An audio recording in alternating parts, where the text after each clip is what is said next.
So basically, I have a video for you guys today, and I had a trade with for this black cat, this Chat Noir, or I don't know how to say it, it's in French, but basically I messaged this gentleman. This is what the prices are going for this book. It's a very this is a print. That's a very low price, but that's a print, and these are the books, right? So you can see the floor price is around $1,000, and you know they have a bunch of watchers, 22 watchers, 29 watchers, right? And basically, so I messaged this gentleman on eBay, and I'm like, hey, are you taking offers on this book? You know, I'm very interested in this book. And basically he was like, I am, you know, and I noticed that he was shipping out of South Dakota. So I was like, yo, like, I'm actually in Minnesota, and I've like played soccer, and I've had soccer tournaments in South Dakota when I was younger. So it's like a 5-hour drive from where I am. And I tell this gentleman, I'm like, yo, you're from South Dakota? No way. I'm in Minnesota. Like, you know, can we do a local pickup or something? So I look, we contact each other through Instagram, and we start messaging. And basically, you know, we come to the conclusion that, you know, I have a bunch of stuff. We're both big Campbell fans. So, you know, I show him, yo, I got things that I can trade you for the value of that black cat, right? And I show him a bunch of stuff, and he already has most of it, so he's not interested. You know, I show him in a First Silk ASM 4, First City Moon Becomes Silk, Campbell Conquest variant, the colored version, signed by Campbell and Dan Slott, and he's not really interested. I show him a couple 601s at a 9.6, 606, 607 at a 9.6, a 607 and a 9.8. He's not really interested. He'd rather do cash. He's looking for 600 cash, but I have a couple books that I'm trying to offload as well. He's like thinking $700. You know, so there's a back and forth, and I got a really good deal on this Deadpool, this first Deadpool. So I show him, I'm like, would you be interested in the New Mutants 98? And I also have a ASM 300 at an 8.5, right? I was like, would you be interested in that, in those two books? So I show him the pictures. They're 9.6 and an 8.5, and he's like, you know what, let's do it. So he comes to Minnesota for a meet, which we had already kind of we had already kind of come to the conclusion that that was going to be the date, that it was going to be the first weekend in October, or yeah, the first weekend, the second weekend, whatever. This was just this past weekend, so like October 9th or 8th or something like that. And he came to a comic convention. It's called Nerding Out. It's in Rochester, Minnesota. So he basically came through, drove like 3 to 4 hours, and then I ended up driving like an hour and a half there. We ended up meeting. We go back and forth. Basically, I can't show you the pictures that he sent me because they were just kind of like pictures that time out, you know, they delete or whatever. And we end up doing the trade. As you know, $1,000. The New Mutants 98 isn't a straight trade for the Black Cat 1 Campbell variant, and his is signed as well. And so I had to add the ASM 300, but I wasn't willing to lose that extra equity there either. So he had to give me more things in return. He ended up telling me he has some Venoms, you know, second, third print, that Webhead Venom 9.8, and things like that. He, you know, we talk about this Ross cover that he has. Where's that message? He has like a Ross cover. He doesn't have any silk. I was looking for some silk. He doesn't have any silk. And then he ends up showing me Venom 33. And he has them both. He has Venom 33 signed and ASM 55 signed. And I was like, you know what? Let's do it. And he said, fuck it. It works for me. Fuck yeah. I'll see you tomorrow. And then we got it done. And basically, I'll show you everything that's included because the pictures kind of went away. But you're going to see in the next clip what what he traded me for the New Mutants 98 and the ASM 300 8.5, New Mutants 98 first Deadpool 9.6. You'll see what he traded me for that. I'll leave the annotation cards for the unboxings on those two books. And yeah, so let's roll the clip. So basically, this is what we traded. You know, I traded him that New Mutants 98, the first Deadpool at 9.6, and the ASM 300 at an 8.5.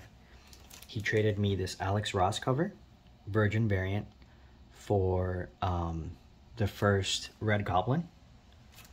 And these are I already bagged them. So if there's like a glare, I apologize. The slabs are already in bags.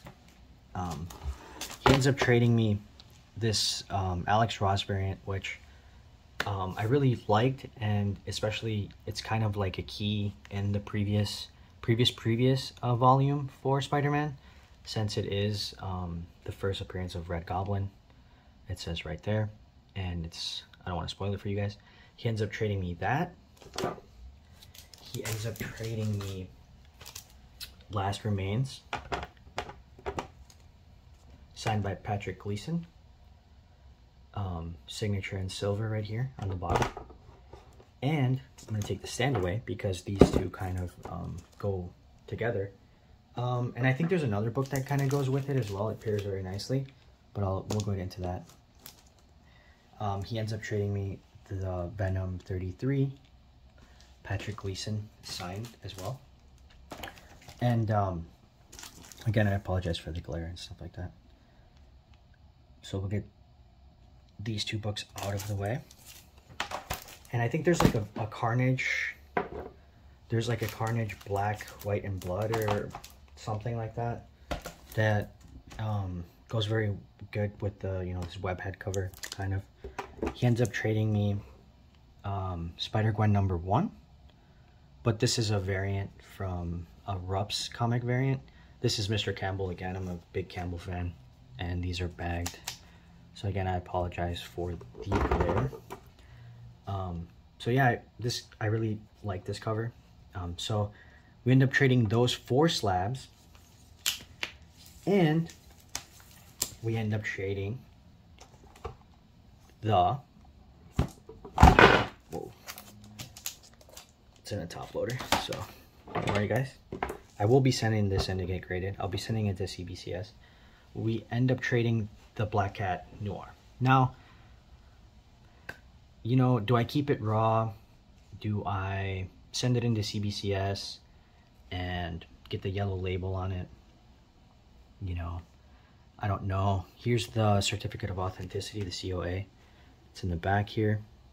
I haven't taken it out. It's in a Mylar bag, and you can see the sticker's still on there. So I don't even think he opened it.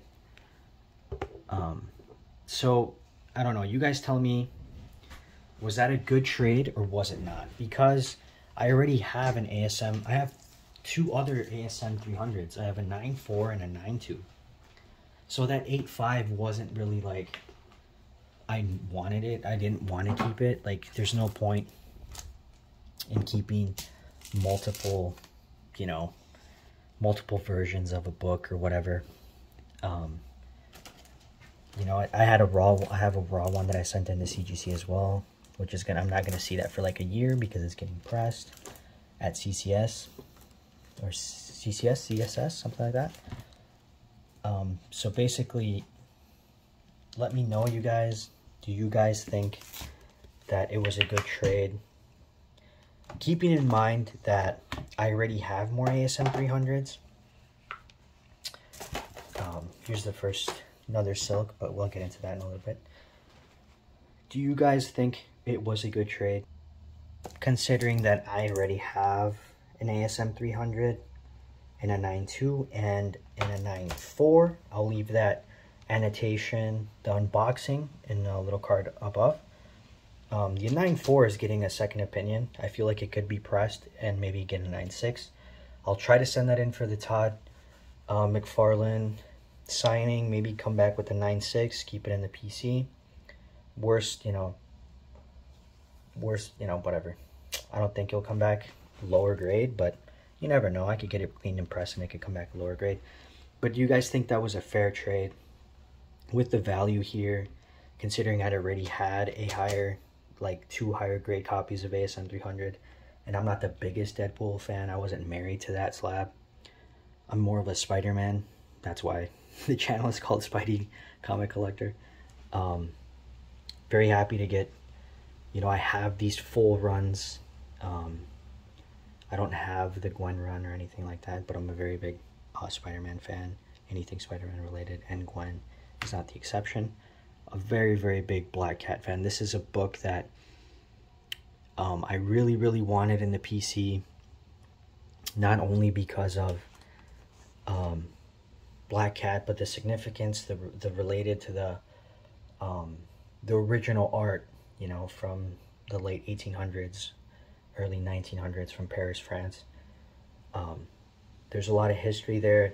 I think this is a really, really, really good piece. I might double up and end up trying to get another one. You know, trading the Deadpool and the ASM 300 8.5, that was just extra, and not trading any cash and coming out with this. Do you guys think it was a dub? Do you guys think it was an L? You know, please let me know. I personally think that it was a major dub. Major W. I already have 3 more copies of ASM 300, a raw one, a 9.4, and a 9.2. I had no need for that 9.8. Super excited with this. Sending this off. Hopefully it comes back a 9.8. And, you know, these books in a 9.8 are going for signed. They're going for like $2,000, $1,500. So I might have to double up, sell some other stuff, get another one of these. I think it was a major, major W. This Alex Ross cover, you can never go, you know, Alex Ross has some bangers, man. He had banger after banger after banger during this run. All of his covers were bangers. Amazing. This Spider-Gwen #1, awesome. These 2 webheads by Patrick Gleason. Sorry, Patrick Neeson. I was thinking Liam Neeson. Now, these 2 webheads by Patrick Gleason. Dude, major W, major W. Last Remains, a little arc there.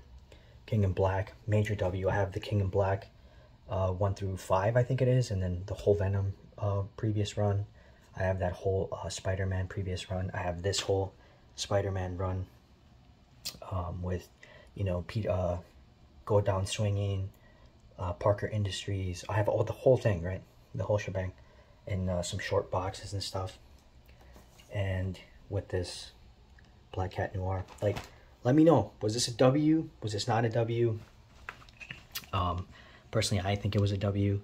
Now, you know me, if you've been watching the channel, which a lot of you probably haven't, I don't want to just make a nice short video, although maybe I will, but there'll be a part 2 to this video where I explain some pickups that I also got at this con, because we met at a con, a Comic Con in Rochester, Minnesota. So I'm gonna cut this video short. The first half of this video was this amazing trade, and the second half of the video will be a bunch of other pickups that I got. So yeah, stay tuned for part 2.